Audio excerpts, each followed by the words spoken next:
Force and laws of motion. समझे? अब इस फोर्स को समझने के लिए न्यूटन साहब ने 3 लॉज दे दिए, जिसको हम लोग आगे पढ़ेंगे। Newton first law of motion, second law of motion and third law of motion.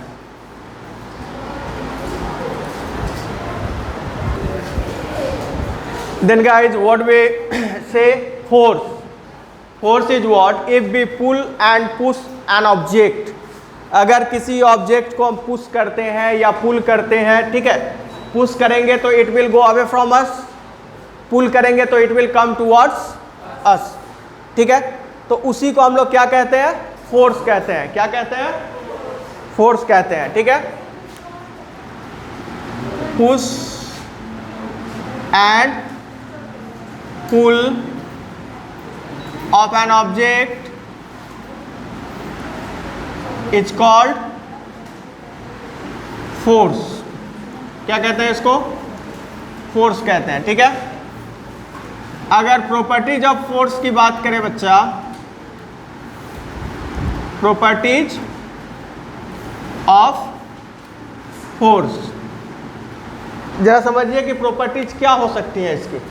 पहला प्रॉपर्टी कह सकते हैं कि force can stop a moving object. Force can stop a moving object. कोई चीज़ें दौड़ रही हैं, मान लीजिए आप दौड़ के जा रहे हैं और रास्ते में आपका हाथ पकड़ के खींच ले, क्या होगा? रुक जाइएगा। या फिर force can move a object which is in rest. वैसे ऑब्जेक्ट को मूव करा सकता है जो किस में हो? रेस्ट में हो। जैसे आप खड़े हैं बाहर, आपको पीछे से जाके धक्का दे दें, क्या होगा? मूव करना शुरू कर दीजिएगा। थर्ड कंडीशन क्या है कि आपको फोर्स जो है किसी भी ऑब्जेक्ट के शेप साइज को क्या कर सकता है? चेंज कर सकता है। फोर्स किसी भी ऑब्जेक्ट के मूवमेंट के डायरेक्शन को क्या कर देगा? चेंज कर देगा, ठीक है। और फोर्स किसी भी ऑब्जेक्ट के स्पीड को भी चेंज कर सकता है। क्या कर सकता है? स्पीड को भी चेंज कर सकता है। जैसे मान लीजिए कि कोई बहुत तेज साइकिल चला के जा रहा है, उसका पीछे से पकड़ के साइकिल को खींच दिए, अब क्या होगा? पहले के खींच के छोड़ दिए तो पहले के कंपैरिजन में उसका स्पीड क्या हो जाएगा? कम हो जाएगा। समझ गए? यहाँ तक किसी को कोई दिक्कत? क्या एक बार और बता दें, बताइए। अभी लिखवा रहे हैं, फिर बोलेंगे ना। तो प्रॉपर्टीज ऑफ फोर्स में पहला क्या कहते हैं? A force can stop a moving object. Stop a moving object. Force किसको रोक सकता है? मूविंग ऑब्जेक्ट को।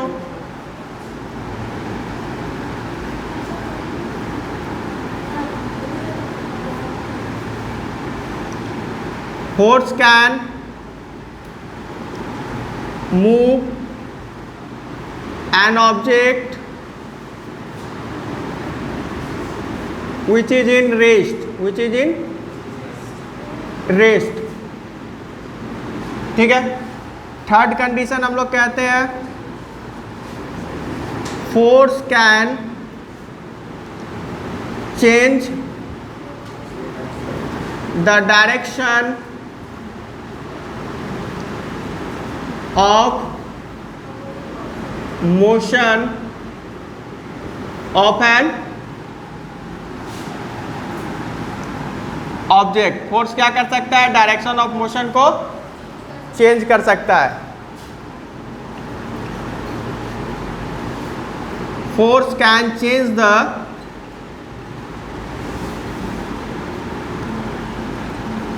Speed of an object. Speed of N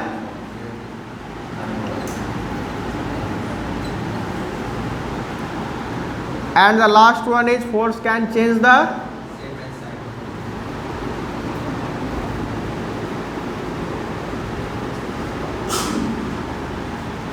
shape and size of an object।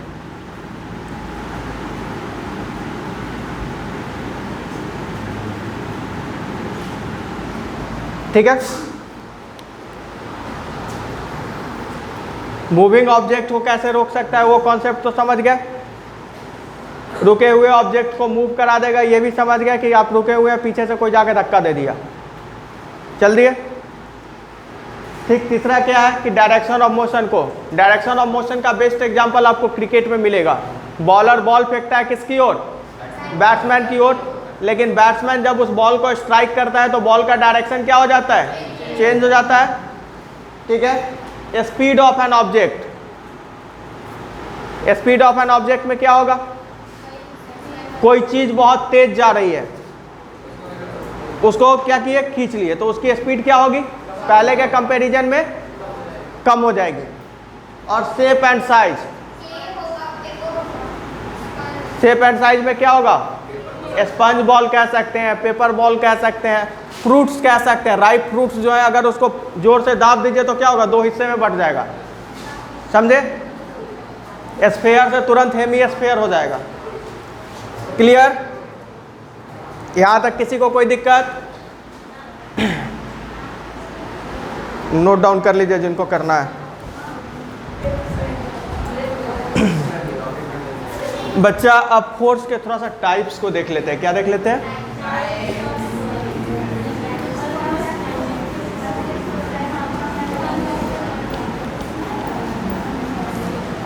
सबसे पहले हम लोग डिस्कस कर लेते हैं नेट फोर्स। क्या नेट फोर्स क्या होता है?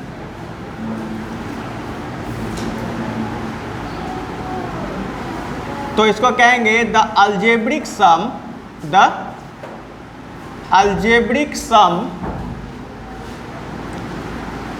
of all the forces, of all the forces acting on a body, acting on a body is called net force. क्या कहते हैं इसको? नेट फोर्स कहते हैं। ठीक है। अब जैसे देखिए ये कोई ऑब्जेक्ट है, क्या है? ये कोई ऑब्जेक्ट है, यहां पे इस डायरेक्शन में इसको F1 फोर्स लगाया जा रहा है, क्या? फिर इसी डायरेक्शन में F2 लगा दिया गया। ये डाउनवर्ड डायरेक्शन में F3, या डाउनवर्ड का भी रहने दें, अपोजिट डायरेक्शन में देख लीजिए, F1 F2 लगा दिया गया। फिर इधर से कोई आया, इस पे F3 लगा दिया। तो बच्चा देखिए कि ये दोनों फोर्स का डायरेक्शन एक तरफ है और इसका क्या है? अपोजिट है। तो जब फोर्स का डायरेक्शन अपोजिट हो जाता है तो उसके आगे साइन क्या आता है? निगेटिव। क्या आता है? तो अगर हम इसका फोर्स, नेट फोर्स निकालेंगे तो कहेंगे F1 plus F2 plus minus F3। Algebraic sum है, F नेट हो गया। और इसके आगे अगर N फोर्स है तो हम लोग बढ़ते बढ़ते कहाँ तक चले जाएंगे? ठीक है, समझ में आई चीजें? इसको नोट करना है तो कर लीजिए।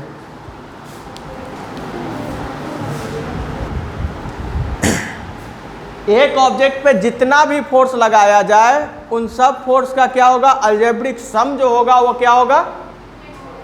नेट फोर्स होगा। हाँ, अगर फोर्स का डायरेक्शन अपोजिट है, फोर्स का डायरेक्शन अपोजिट है तो we will consider that negative, we will consider that negative. Clear everyone?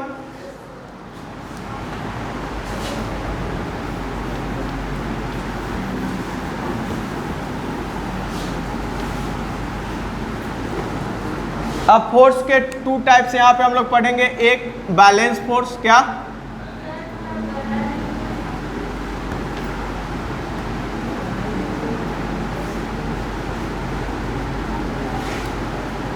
Balanced force. अब जरा समझिए बच्चा, किसी ऑब्जेक्ट पे जो फोर्स लगाया जा रहा है, किसी ऑब्जेक्ट पे जो मल्टीपल फोर्स लगाया जा रहा है, अगर उस फोर्स का टोटल रिजल्टेंट जीरो आ जाए, क्या आ जाए? जीरो आ जाए, तो उसको क्या कहेंगे? बैलेंस्ड फोर्स कहेंगे। तो if the net force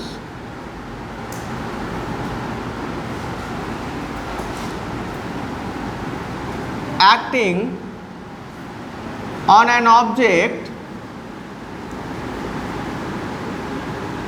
is equal to 0, equal to 0 is called balanced force.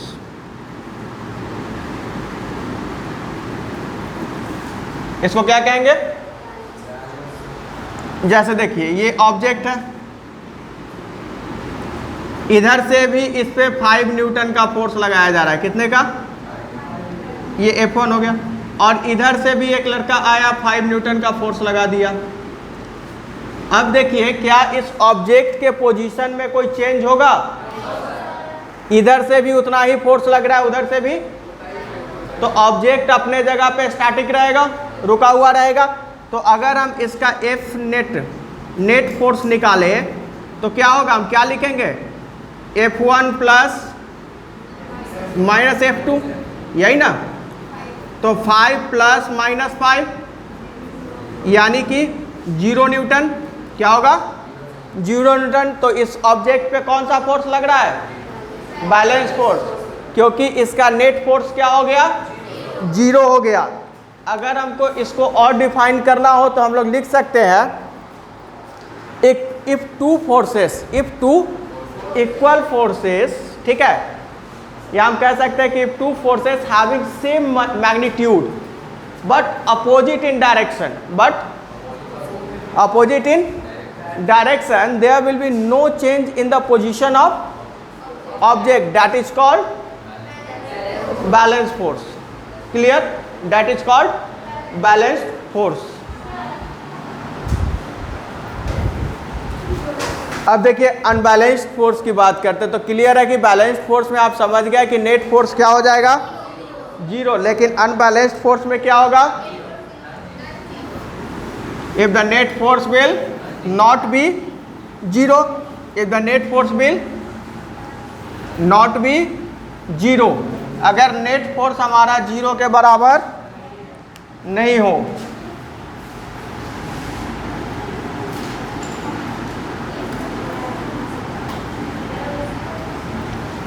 if the net force of all the forces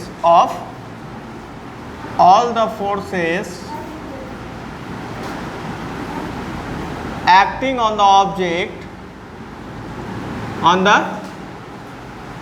object is not equal to 0, then it is called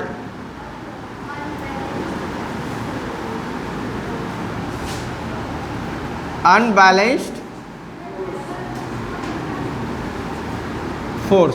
उसको क्या कहेंगे हम लोग? Unbalanced force कहेंगे। जैसे समझिए कि ये ऑब्जेक्ट है हमारा, ठीक, अब इधर से हम एलिफेंट से धक्का लगवा रहे हैं इस ऑब्जेक्ट को, तो यहाँ F कितना लगेगा? कम से कम हाथी अगर धक्का देगा तो 100 न्यूटन फोर्स तो कम से कम लगाएगा। और इधर से गधे से धक्का दिलवाते हैं तो F2, तो ये कितना लगाएगा? 20 न्यूटन या 30 न्यूटन, जो भी लगाना होगा लगाएगा। ठीक है? और ये ऑब्जेक्ट है, क्या है ये?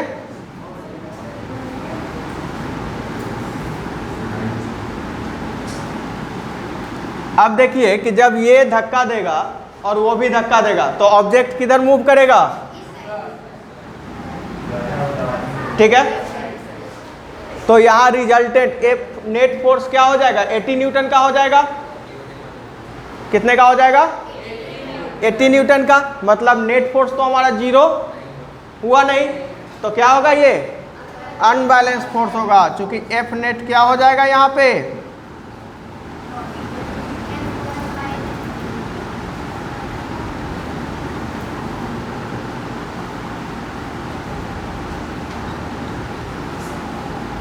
equal to 80 Newton, means net force is not equal to 0, hence this force is called unbalanced force. This force is called, समझ में आ गई चीजें? कोई दिक्कत?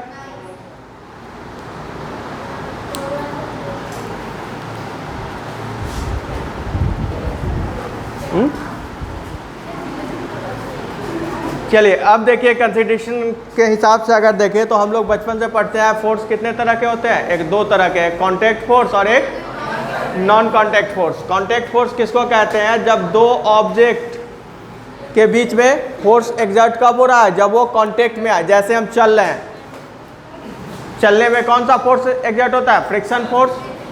क्यों, जब हमारा पाँव जमीन के कांटेक्ट में रहता है तभी फ्रिक्शन होता है ना, ठीक है। अगर दोनों हाथ को हम क्या करें, एक दूसरे पे रब करें तो यहाँ भी कौन सा फोर्स होगा, फ्रिक्शन फोर्स। और नॉन कांटेक्ट फोर्स में क्या होता है कि दो फोर्स तो लगते हैं लेकिन वो दोनों ऑब्जेक्ट क्या होते हैं, एक दूसरे के कांटेक्ट में नहीं होते हैं। जैसे अगर आयरन नेल वहाँ पे रख के यहाँ पे मैग्नेट रख दे फिर भी उस पर क्या होगा, फोर्स लगेगा। फोर्स क्या होगा, लगेगा, लेकिन उसको कौन सा फोर्स कंसीडर किया जाएगा, मैग्नेटिक फोर्स।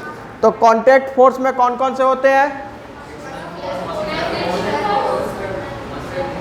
कांटेक्ट फोर्स में कौन सा फोर्स आएगा, friction force, mechanical force, normal force. हाँ, एक नॉर्मल फोर्स भी होता है, बताएंगे वो भी। जब किसी ऑब्जेक्ट पे परपेंडिकुलरली फोर्स लगा दिया जाए, अगर ये ऑब्जेक्ट है इस पे ऊपर से फोर्स लगा दिया जाए, ये नॉर्मल फोर्स है। क्या है, थ्रस्ट भी बोलते हैं इसको। जैसे ये बेंच है ना, इसके ऊपर दोनों हाथ रख के आप जोर से दाब के खड़े हो जाइए, कुछ फर्क पड़ेगा इसको।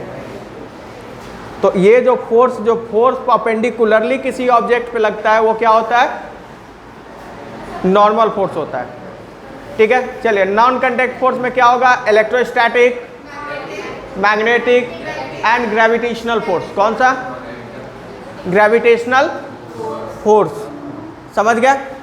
इलेक्ट्रोस्टैटिक किसको कहेंगे, जब चार्ज के कारण जो फोर्स एग्जर्ट हो, चार्ज के कारण जो चार्ज पार्टिकल के कारण जो फोर्स एग्जर्ट हो उसको क्या कहेंगे हम लोग, इलेक्ट्रोस्टैटिक फोर्स। मैग्नेटिक फोर्स में मैग्नेट्स के कारण जो फोर्स एग्जर्ट हो किसी भी ऑब्जेक्ट पे उसको हम लोग क्या कहेंगे, मैग्नेटिक फोर्स। और ग्रेविटेशनल फोर्स में क्या होता है कि अर्थ हर एक ऑब्जेक्ट पे एक फोर्स एग्जर्ट करता है, समझे। जब हम लोग ग्रेविटेशन चैप्टर पढ़ेंगे तो वहाँ पढ़ेंगे इसके बारे में, यूनिवर्सल लॉ ऑफ ग्रेविटेशन में, कि अर्थ जो है हर एक ऑब्जेक्ट पे, चाहे वो मून पे है, चाहे अर्थ पे आप कहीं भी खड़े हैं आप पे, ठीक है, हर एक ऑब्जेक्ट के साथ ये क्या करता है, फोर्स ऑफ अट्रैक्शन यहाँ होता है, ठीक है।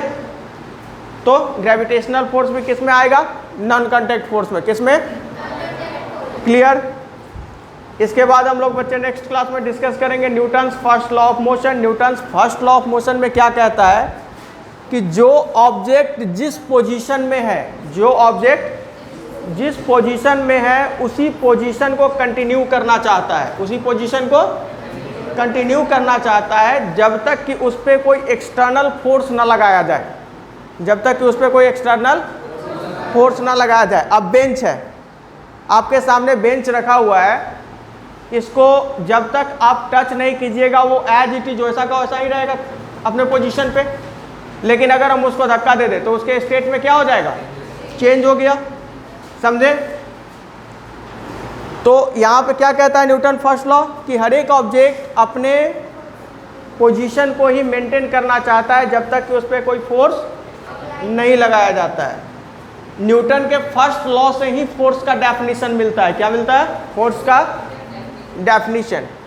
इसके बाद हम लोग इनर्शिया के बारे में जानेंगे। इनर्शिया जो होता है tendency of an object to oppose और रेसिस्ट, अपोज और resist the change of its state. वो जिस स्टेट में है उसके चेंज को वो अपोज करता है। क्या करता है, अपोज करता है, उसी को इनर्शिया कहते हैं। फिर इनर्शिया का 3 डिफरेंट टाइप्स हम लोग पढ़ेंगे, inertia of rest, inertia of motion, inertia of direction. समझ गए क्या? इनर्शिया वो होता है कि जैसे आप समझ लीजिए कोई ऑब्जेक्ट जिस स्टेट में है उसी स्टेट को क्या करना चाहता है, मेंटेन करना चाहता है, तो अपने चेंज ऑफ स्टेट को अपोज करता है। क्या करता है, अपोज करता है उसी को हम लोग इनर्शिया कहते हैं। समझ गए?